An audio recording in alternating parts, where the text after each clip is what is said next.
Viva Voz, com Vera Magalhães.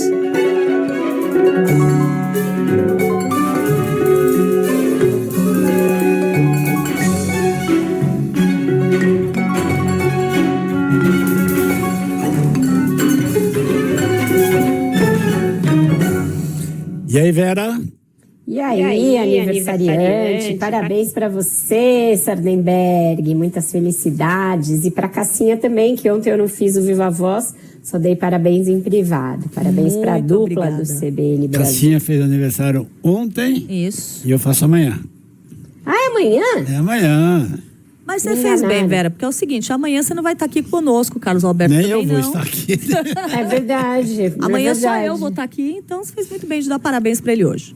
Eu achava que vocês eram de dias seguidos, me desculpe. Então já fica um para amanhã e um para hoje. Na média, os dois são hoje. Da média Tá na você margem de acertou. erro. Na média você acertou. Bom, voltando aqui ao nosso assunto, Vera, o Zema, o ex-governador de Minas, Romeu Zema, arranjou um bom palanque, né? Que é armar uma treta com o Gilmar Mendes, né?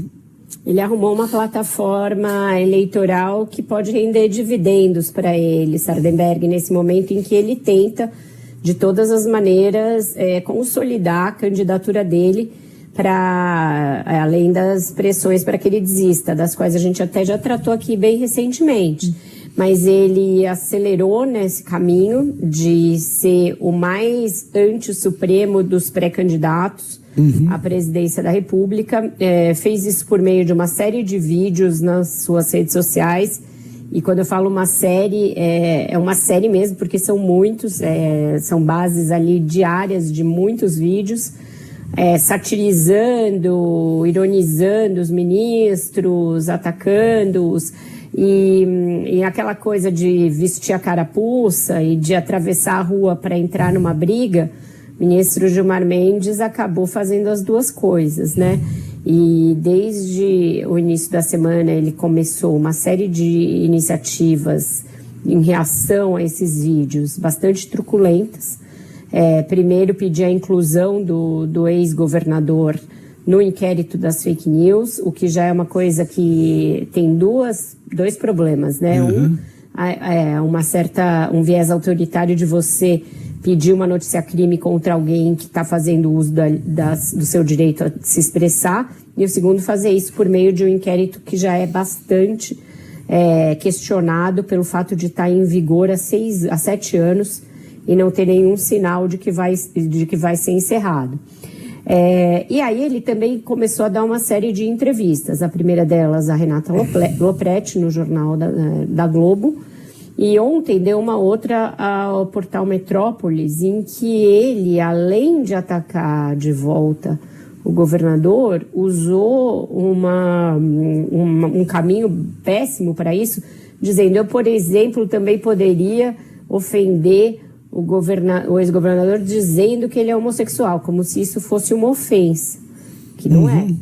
E aí a emenda saiu bem pior que o soneto, porque ele teve que se explicar, teve que pedir desculpas, mas o fato é, com essa plataforma, Romeu Zema passa a ser identificado por essa parcela do eleitorado que tem o Supremo Tribunal Federal meio atravessado na garganta, como aquele mais combativo entre os pré-candidatos, mais até do que o Flávio Bolsonaro, porque ele está sendo um pouco mais contido em razão do fato de que o Jair Bolsonaro está numa prisão domiciliar provisória em razão dos seus problemas de saúde. Então o Zema encontrou esse caminho, vai acelerar nele, e acha que pode crescer uns pontinhos aí nas pesquisas em razão dessa retórica anti-suprema. Agora faltava do outro lado o ministro Gilmar Mendes perceber, né, o que está acontecendo em relação a isso, de repente parar de retrucar, de falar, de continuar com esse assunto, porque ele está incumpridando a história, né, Vera? Está incumpridando a história, está se isolando internamente, porque ninguém não, aquele grupo mais próximo a ele vai ficar solidário.